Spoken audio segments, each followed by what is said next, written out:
I'm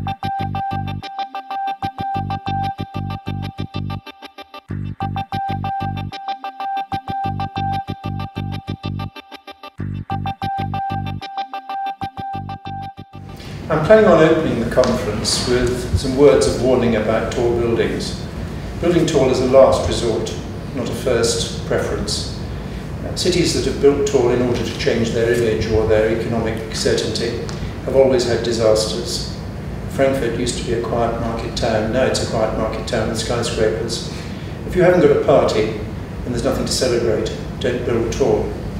However, if you are successful and you run out of land, then you need to build tall, and you should do so in a distinguished manner. That's true of Manhattan, it's true of Hong Kong, and it's equally true of the City of London. That's why we've created a cluster of towers in the middle of our 2,000 years of history.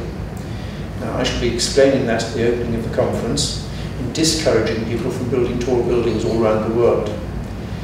At the end of the conference, I'm leading a boat tour from Vauxhall in the west through the centre of London to Canary Wharf in the east. And it's called The Good, the Bad and the Ugly. And I shall be showing how London has had successes and disasters that are built tall. How we've succeeded in building office clusters that have maintained our success as the world's leading business and financial centre, and how we have been the victim of gangster cash in building tall residential developments that will never be lived in and are simply safe deposit boxes for foreign money of dubious origin.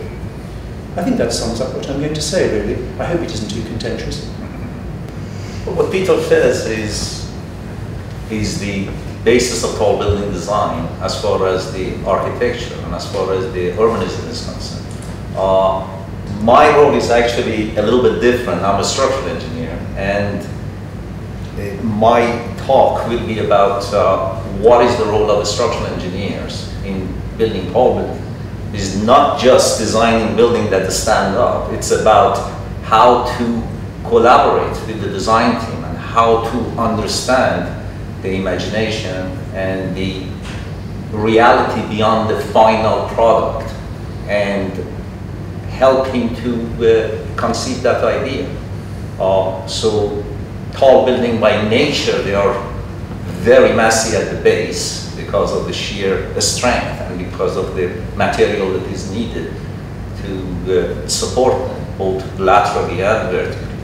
So our responsibility as a structural engineer is to collaborate, optimize the use of material, find ways to open up the space at the base, make it more overwhelming to the public, invite public into the building by coming up with a building that can celebrate its environment and to blend as part of the environment that it's in.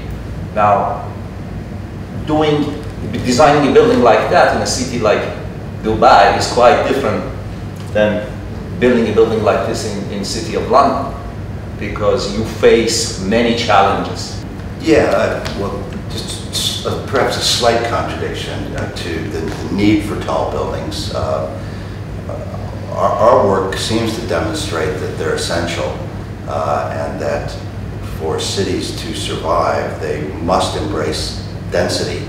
And I certainly agree with the oversized security deposit boxes that live along Hyde Park and other places.